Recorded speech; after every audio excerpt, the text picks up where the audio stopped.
Hello everyone, welcome back to the Hot and Cold Hobbyist. I'm John Woods. Today is part 2 of our St. Andrews special. And today is all about how you can get some putting practice without playing the old course.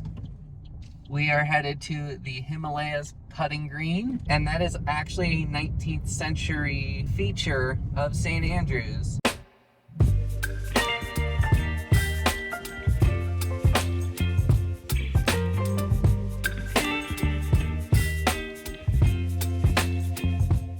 They have two courses. One's a blue course, which is 18 holes, and you are able to reserve a time.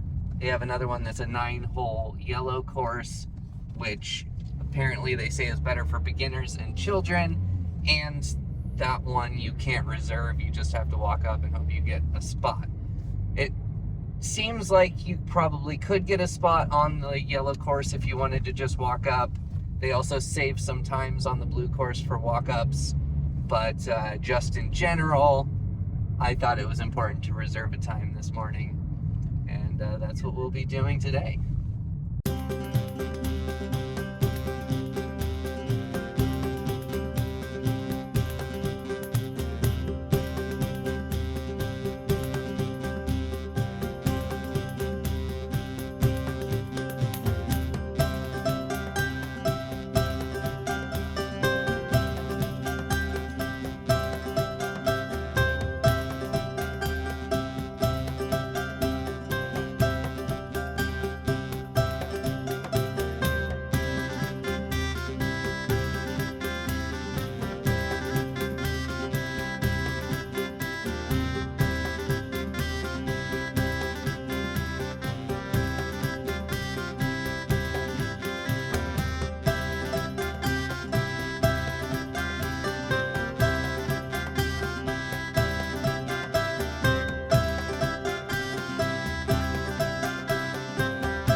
Amen.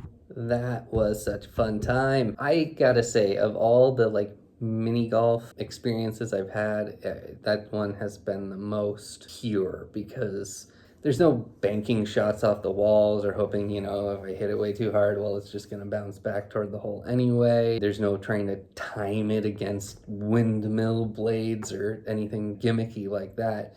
And it's on true putting green grass. Really, what it ends up being is just like really good practice for lag putting in really, complicated and difficult undulating green situations. I think that's great. I think it's a lot more of a skill game, and obviously, I failed several times at the skill game there, but it was still it was a really cool way to play some mini golf or putt putt or whatever you want to call it and still feel like I was using golf skills more than I've ever felt when I was playing mini golf.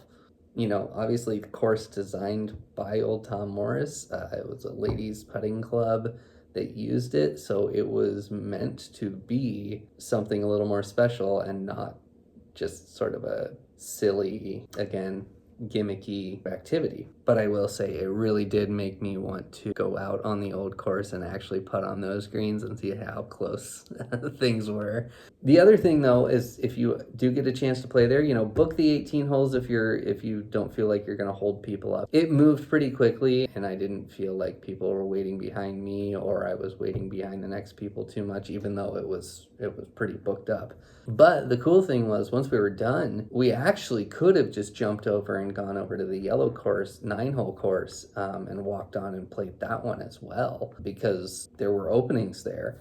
We didn't do that. I didn't really have time to do something like that. But if that's what you're there and that's what you're committing time to, the round goes pretty quick at the 18 holes, and you could pop over and probably play the 9-hole yellow course without really having much of a wait after that, and you can get a solid 27 holes of putting green magic. So I would recommend it. It's a fun way to spend a little bit of your time. You're still on the beautiful scenery of St. Andrews, and it's a great way to enjoy the area if you're not going to be able to play around at the old course. We have one more St. Andrews special coming up after this, so please subscribe while you're here. Sign up for notifications so you don't miss that one. I will see you in the next one. Take care, everybody.